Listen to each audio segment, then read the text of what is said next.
Hello friends, मैं पूजा स्वागत करती हूं आपका आपके अपने YouTube channel the exam tutor में। दोस्तों, एसएससी सीजीएल की एग्ज़ाम डेट कल अनाउंस कर दी गई है। आपका एग्ज़ाम होने वाला है 9 सितंबर से 26 सितंबर तक आपका प्री का एग्ज़ाम चलेगा। अब आपके पास समय बहुत कम है, आपके पास पूरे 30 दिन हैं। अब इन 30 दिनों में आपको अच्छे से पढ़ाई में लग जाना है।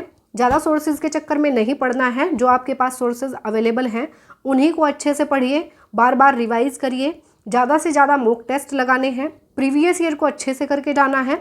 और बस अब 30 दिनों तक आपको लगातार मेहनत के साथ, ईमानदारी के साथ पढ़ना है और अपनी एक जॉब पक्की करनी है।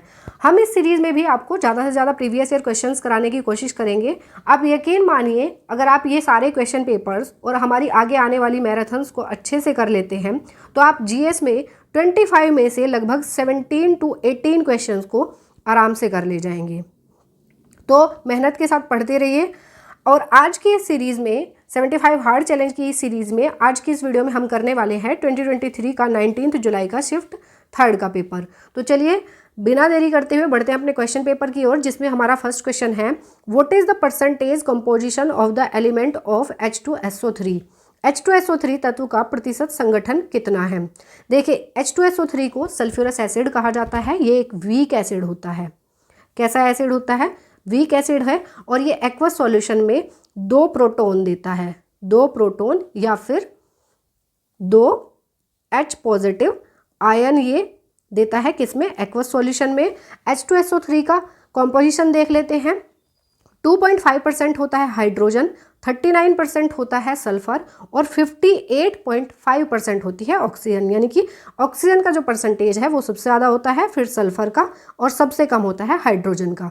तो इसका आंसर बनेगा हमारा ऑप्शन डी। नेक्स्ट क्वेश्चन की तरफ बढ़ते हैं। नेक्स्ट क्वेश्चन है हमारा, which is the correct sequence of lakes according to depth from maximum to minimum. यानी कि ज़्यादा से कम की तरफ चलना है। गहराई के अनुसार झीलों का सही क्रम कौन सा है, अधिकतम से न्यूनतम की ओर। तो देखिए, सबसे गहरी जो झील है वो है हमारी बैकाल झील, उसके बाद आती है तंगानिका, और उसके बाद आती है कैस्पियन सी, उसके बाद आता है नंबर वोस्टोक का। अब इनको एक बार देख लेते हैं। बैकाल झील जो है ये कहाँ पर लोकेटेड है? तो ये है साइबेरिया, रसिया में। और ये वर्ल्ड की लार्जेस्ट फ्रेश वाटर लेक है अगर हम बाई वॉल्यूम देखें तो याद रखिएगा, बैकाल झील जो है ये वर्ल्ड की लार्जेस्ट फ्रेश वाटर लेक है। कहाँ पर लोकेटेड है? तो ये है रसिया में। तंगानिका कहाँ पर है? तो तंगानिका जो है ये ईस्ट अफ्रीका में पड़ती है और ये सेकेंड लार्जेस्ट, बैकाल के बाद इसका ही नंबर आता है, second largest fresh water lake है। कौन सी? तंगानिका। बात आती है कैस्पियन सी की। तो कैस्पियन सी ये कहाँ पर पड़ता है? तो ये पड़ता है यूरोप और एशिया के बीच। यूरोप जो कॉन्टिनेंट है और एशिया के बीच जो है ये लोकेटेड है कैस्पियन सी। बात करते हैं वोस्तोक की। तो ये कहाँ पर है? ये भी कहाँ है? रसिया में। बैकाल भी कहाँ पर है? रसिया में। और वोस्तोक भी कहाँ पर है? रसिया में। तो इस क्वेश्चन का हमारा आंसर बनेगा ऑप्शन सी। नेक्स्ट क्वेश्चन की तरफ बढ़ते हैं। नेक्स्ट क्वेश्चन है हमारा, Justice N.V. Ramanna was appointed as the dash Chief Justice of India in April 2021। Justice N.V. Ramana को अप्रैल 2021 में भारत के कौन से मुख्य न्यायाधीश के रूप में नियुक्त किया गया था। तो देखिए, जस्टिस N.V. रमन्ना को जो है चीफ जस्टिस के रूप में नियुक्त किया गया था अप्रैल 2021 में। तो ये कौन से नंबर के चीफ जस्टिस बने हैं? तो ये बने हैं 48वें। तो इसका आंसर बनेगा हमारा ऑप्शन ए।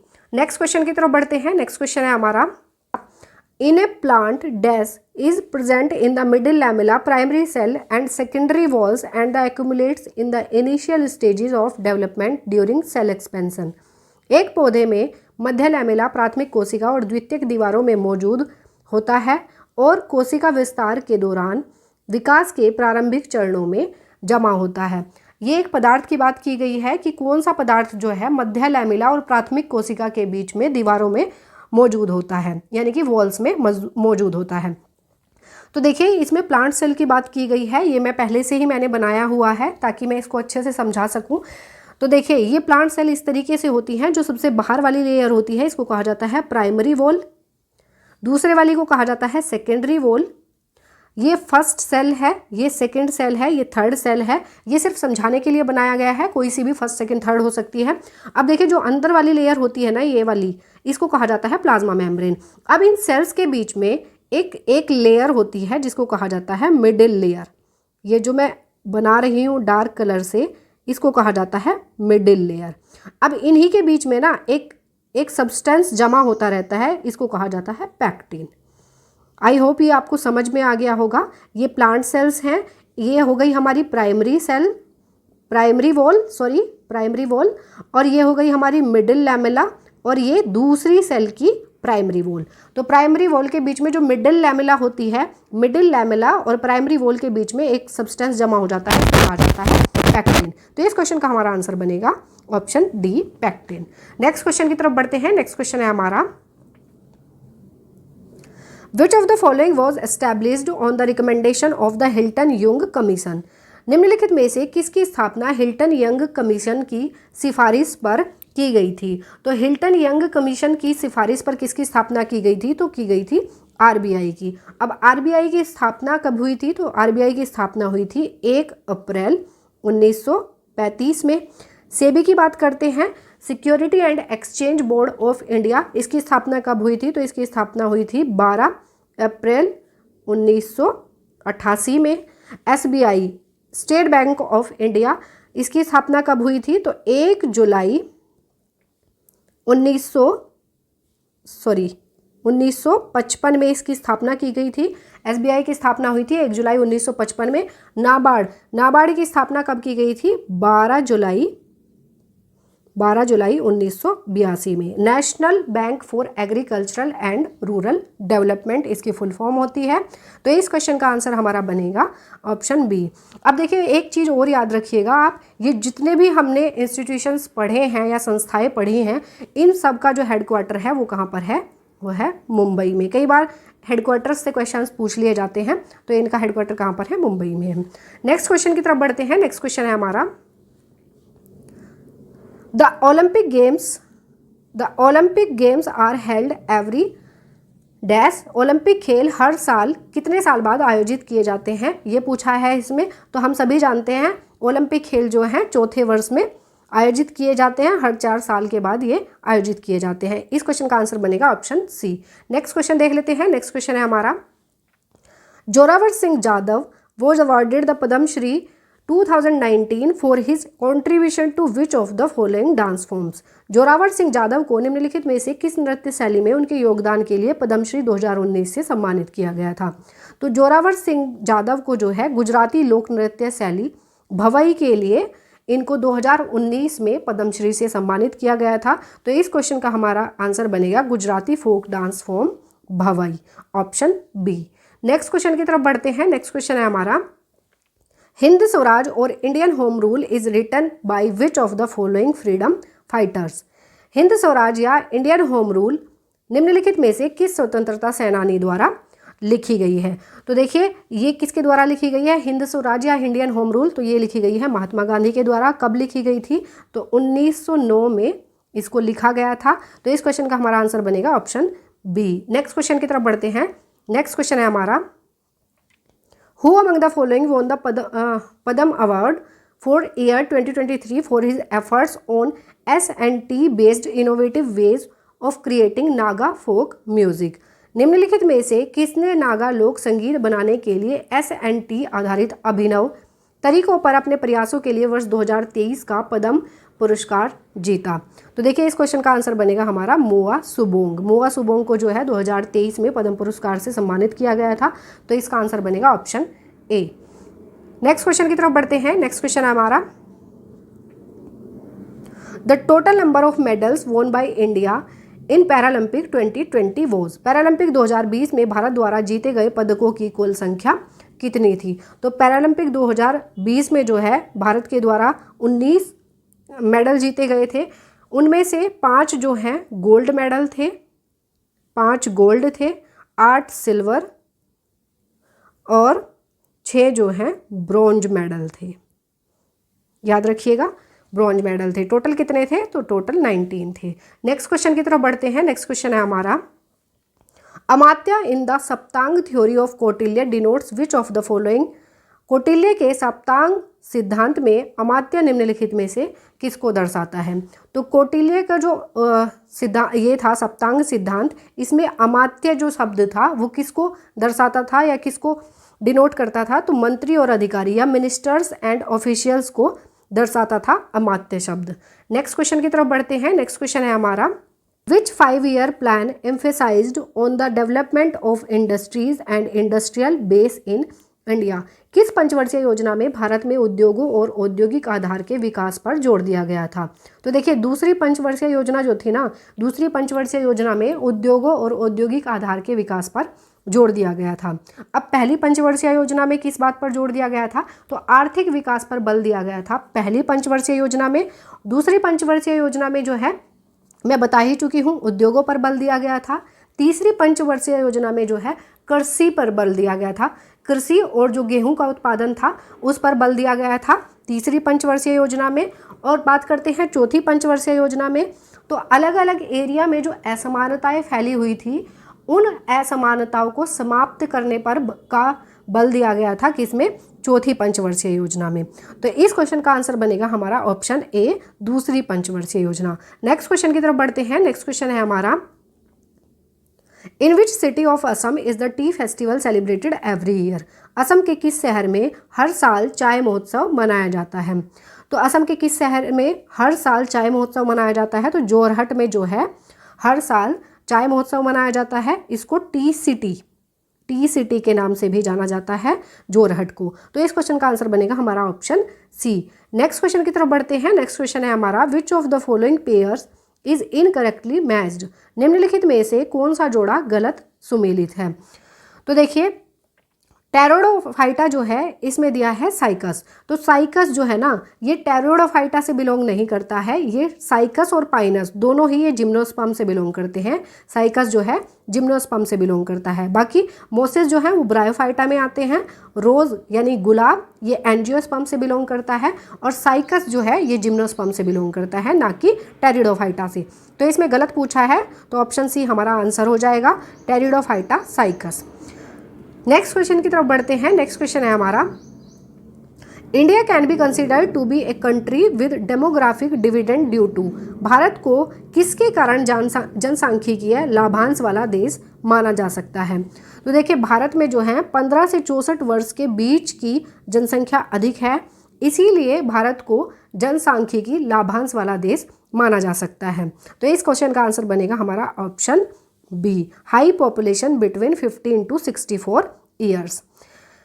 नेक्स्ट क्वेश्चन की तरफ बढ़ते हैं। नेक्स्ट क्वेश्चन है हमारा, the famous musician Fayaz Khan is associated with which musical instrument.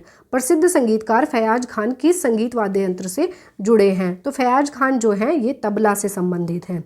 इस क्वेश्चन का आंसर बनेगा हमारा ऑप्शन सी। नेक्स्ट क्वेश्चन की तरफ बढ़ते हैं। नेक्स्ट क्वेश्चन है हमारा, द रायगढ़ घराना is associated with which of the following dance forms. Raigarh घराना निम्नलिखित में से किस नृत्य शैली से संबंधित है। तो रायगढ़ घराना जो है ये कथक से संबंधित है। Option C will be the right answer. Next question देख लेते हैं। नेक्स्ट क्वेश्चन है हमारा, Abdul Razzaq an envoy from Persia came to Vijayanagar during the reign of whose rule. किसके शासनकाल में फारस से एक दूत अब्दुल रज्जाक विजयनगर आया था। तो अब्दुल रज्जाक जो है ये किसके शासनकाल में भारत आया था, तो ये आया था देवराय द्वितीय के शासनकाल में। Option D will be the right answer. Next question की तरफ बढ़ते हैं। नेक्स्ट क्वेश्चन है हमारा, as per article 172(2) of a state shall not be subject to dissolution. अनुच्छेद 172(2) के अनुसार किस राज्य का विघटन नहीं किया जाएगा। देखिए किस राज्य की किस काउंसिल या असेंबली का विघटन नहीं किया जाएगा ये पूछना चाहिए। तो देखिए इस अनुच्छेद के अकॉर्डिंग 172(2) के अकॉर्डिंग किसी भी राज्य में विधान परिषद या लेजिस्लेटिव काउंसिल का विघटन नहीं किया जाएगा या नहीं किया जा सकता। तो इस क्वेश्चन का आंसर बनेगा हमारा ऑप्शन बी। नेक्स्ट क्वेश्चन की तरफ बढ़ते हैं। नेक्स्ट क्वेश्चन है हमारा, justice Indu Malhotra penned a dissenting opinion in which of the following landmark judgment. न्यायमूर्ति इंदु मल्होत्रा ने निम्नलिखित में से किस ऐतिहासिक निर्णय में असहमति व्यक्त की थी। तो देखिए सबरीमाला में महिलाओं का प्रवेश, entry of women to Sabarimala. इस केस में जो है न्यायमूर्ति इंदु मल्होत्रा ने अपनी असहमति व्यक्त की थी। इसके अनुसार क्या कहा गया है, तो देखिए इसके अनुसार सबरीमाला में जो स्थित है अयप्पा टेम्पल के नाम से जाना जाता है, उसमें जो महिलाएं हैं सभी उम्र की महिलाओं को प्रवेश की अनुमति दी गई है इसके अकॉर्डिंग। अब देखिए ये कब दिया गया था, तो ये दिया गया था, ये निर्णय जो सुनाया गया था तो 28 सितंबर 2018 में ये निर्णय सुनाया गया था। तो इस क्वेश्चन का आंसर बनेगा हमारा ऑप्शन सी। नेक्स्ट क्वेश्चन की तरफ बढ़ते हैं। नेक्स्ट क्वेश्चन है हमारा, whose law states that total energy per unit mass of flowing fluid at any point in the subsurface is the sum of kinetic potential and fluid pressure energy and is equal to a constant value। किसका नियम कहता है कि उपसतह के किसी भी बिंदु पर बहते तरल पदार्थ के प्रति इकाई द्रव्यमान की कुल ऊर्जा, गतिज, स्थितिज और द्रव दबाव ऊर्जा का योग है और एक स्थिर मान के बराबर है। तो ये कौन सा नियम कहता है, तो ये कहता है डेनियल बर्नौली का नियम। तो इस क्वेश्चन का आंसर बनेगा ऑप्शन ए। नेक्स्ट क्वेश्चन की तरफ बढ़ते हैं। नेक्स्ट क्वेश्चन है हमारा, What is the name of the flagship program that was launched in 2005 to address the lack of infrastructure in urban India? शहरी भारत में बुनियादी ढांचे की कमी को दूर करने के लिए 2005 में शुरू किए गए प्रमुख कार्यक्रम का क्या नाम है? तो शहरी भारत में बुनियादी ढांचे की कमी को दूर करने के लिए जो 2005 में शुरू किया गया था कार्यक्रम, उसका नाम है Jawaharlal Nehru national urban renewal mission, Jawaharlal Nehru राष्ट्रीय शहरी नवीकरण मिशन। तो इस क्वेश्चन का आंसर बनेगा हमारा ऑप्शन डी। नेक्स्ट क्वेश्चन देख लेते हैं। नेक्स्ट क्वेश्चन है हमारा, the Indian constitution was enacted on which of the following dates? भारतीय संविधान निम्नलिखित में से किस तारीख को लागू किया गया था? तो हम सभी जानते हैं कि 26 नवंबर 1949 को जो है हमारा संविधान लागू किया गया था। तो इस क्वेश्चन का आंसर बनेगा हमारा ऑप्शन ए। नेक्स्ट क्वेश्चन की तरफ बढ़ते हैं। नेक्स्ट क्वेश्चन है हमारा, which state is also known as the molasses basin which is made up of soft unconsolidated deposits? किस राज्य को मोलासिस बेसिन के नाम से भी जाना जाता है जो नरम असंगठित निक्षेपों से बना है? तो मोलासिस बेसिन के नाम से जाना जाता है मिजोरम को। इस क्वेश्चन का आंसर बनेगा हमारा ऑप्शन ए। नेक्स्ट क्वेश्चन की तरफ बढ़ते हैं। नेक्स्ट क्वेश्चन है हमारा, Mahatma Gandhi return to India from South Africa in which year? Mahatma Gandhi dash में दक्षिण अफ्रीका से भारत लौटे थे। तो देखिए महात्मा गांधी जो है दक्षिण अफ्रीका से भारत लौटे थे कब? तो जनवरी 1915 में जो है महात्मा गांधी भारत लौटे थे। इस क्वेश्चन का आंसर हमारा बनेगा ऑप्शन ए। सो फ्रेंड्स, ये हमारे 25 क्वेश्चंस यही कंप्लीट होते हैं। आई होप ये वीडियो आपको पसंद आई होगी, और ये वीडियो आपको अच्छी लगती है, हेल्पफुल लगती है तो वीडियो को लाइक और चैनल को सब्सक्राइब जरूर कर दीजिएगा। मिलेंगे नेक्स्ट वीडियो में, तब तक के लिए take care, wish you all the best and thank you.